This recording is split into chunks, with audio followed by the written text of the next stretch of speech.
ꯉꯥꯁꯦ ꯑꯩ ꯊꯨꯝ ꯈꯖꯤꯛꯇꯪ ꯆꯥꯏꯖꯔꯦ ꯑꯗꯣ ꯉꯥꯁꯦ ꯉꯧꯖꯔꯒꯦ ꯊꯥꯎ ꯁꯥꯔꯦ ꯃꯌꯥꯝ ꯉꯥ ꯍꯥꯞꯄꯒꯦ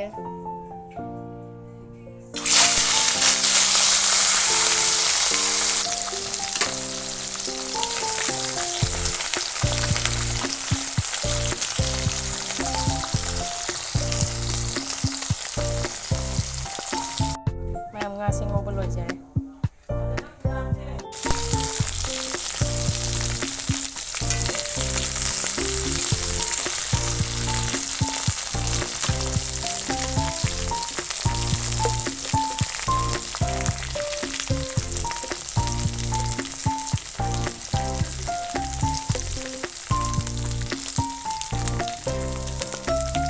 ꯌꯦꯅꯝꯁꯦ ꯍꯥꯞꯄꯒ ꯄꯥꯁꯇꯣꯟ ꯍꯥꯞꯄꯦ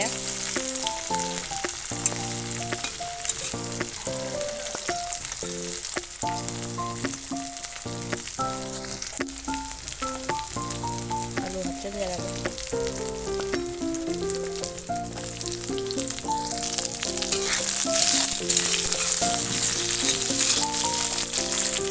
ꯑꯂꯨꯁꯤ ꯉꯥꯏꯍꯥꯛ ꯉꯧꯔꯕ ꯃꯇꯨꯡꯗ ꯑꯩ ꯈꯥꯃꯦꯟ ꯑꯁꯤꯟꯕꯤ ꯍꯥꯞꯆꯤꯟꯖꯗꯣꯏꯅꯤ ꯑꯂꯨꯁꯦ ꯉꯥꯏꯍꯥꯛꯇꯤ ꯉꯧꯔꯦꯀꯣ ꯍꯧꯖꯤꯛ ꯑꯩ ꯈꯥꯃꯦꯟ ꯑꯁꯤꯟꯕꯤ ꯍꯥꯞꯆꯤꯜꯂꯒꯦ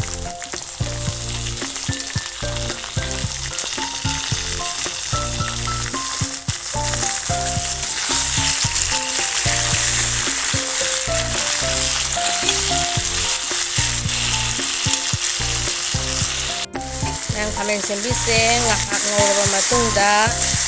ꯑꯩ ꯍꯧꯖꯤꯛ ꯀꯩꯅꯣ ꯍꯥꯞꯆꯤꯜꯂꯒꯦ ꯌꯣꯡꯆꯥꯛ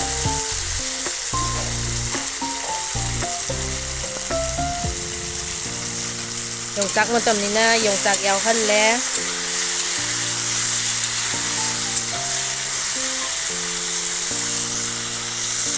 ꯃꯌꯥꯝ ꯉꯥꯏꯍꯥꯛ ꯉꯧꯔꯕ ꯃꯇꯨꯡꯗ ꯃꯣꯔꯣꯛ ꯍꯥꯞꯆꯤꯜꯂꯒꯦ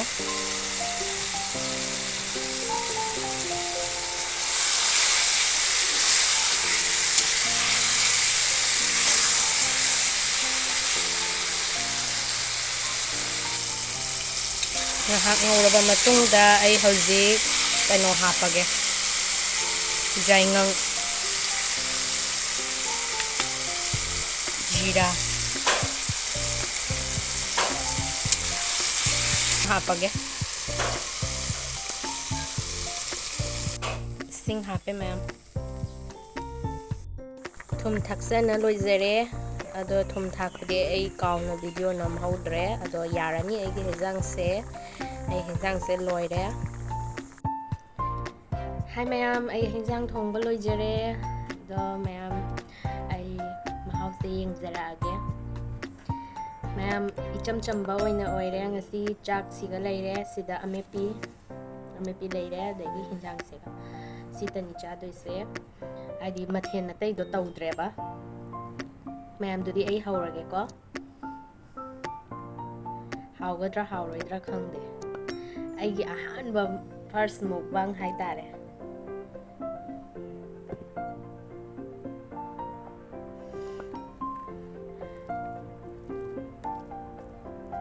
ꯃꯌꯥꯝ ꯃꯍꯥꯎ ꯌꯦꯡꯉꯒꯦꯀꯣ ꯐꯥꯔꯁ ꯃꯨꯛꯕꯥꯡꯅꯤ ꯑꯩ ꯌꯥꯝ ꯏꯀꯥꯏꯅ ꯌꯥꯎꯖꯔꯛꯏꯅꯦ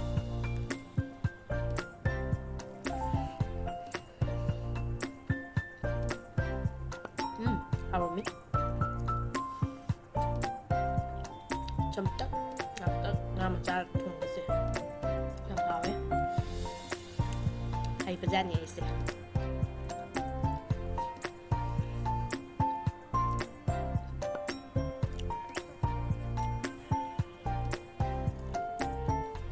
ꯃꯌꯥꯝ ꯑꯩꯗꯤ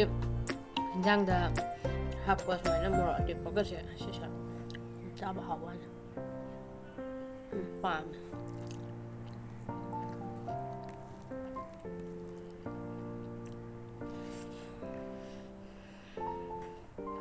ꯃꯌꯥꯝꯅ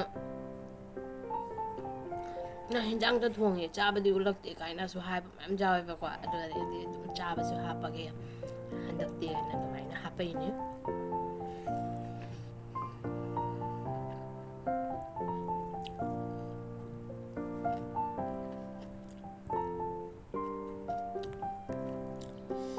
khande ma sathina hawe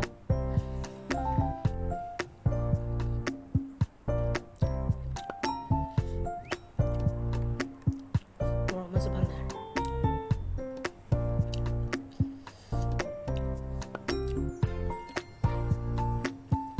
चाबगी video से अने थांगत के खनबदी कुइरे हादी थांगत के नदीने ममांगदसु आई थांगत के हाप नमुरबनी अखोय इचिनाव मयाम पुल्लगा को दो काइजमन्ना आइसे हापक्तबनी हंदक्ति जेंगा हापगा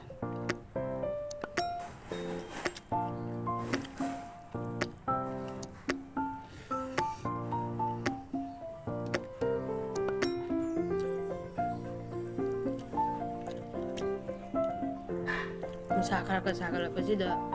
खामेन सिंबिगा nga machaga thong चाबसिदि हाइजिनि अचोबा चाबदि मचा चाबना हेले हावबा अइगदि नन लोइदोरा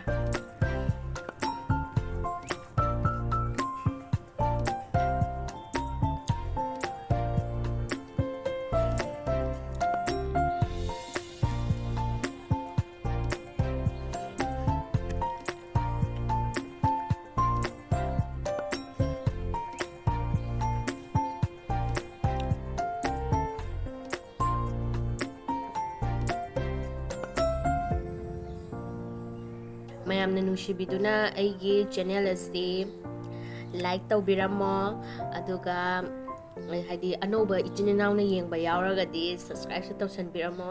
ꯑꯗꯨꯒ ꯍꯥꯟꯅꯗꯒꯤ ꯍꯥꯏꯗꯤ ꯏꯆꯤꯟ ꯏꯅꯥꯎ ꯁꯕꯁꯀ꯭ꯔꯥꯏꯕ ꯇꯧꯕ ꯅ ꯌꯦꯡꯕ ꯌꯥꯎꯔꯒꯗꯤ ꯊꯦꯡꯛ ꯌꯨ ꯑꯗꯣ ꯃꯇꯥꯡ ꯑꯁꯤꯗ ꯑꯩ ꯂꯣꯏꯁꯤꯟꯖꯔꯒꯦ ꯑꯗꯣ ꯃꯊꯪꯒꯤ ꯚꯤꯗꯤꯑꯣꯗ ꯑꯃꯨꯛ ꯊꯦꯡꯅꯔꯁꯤ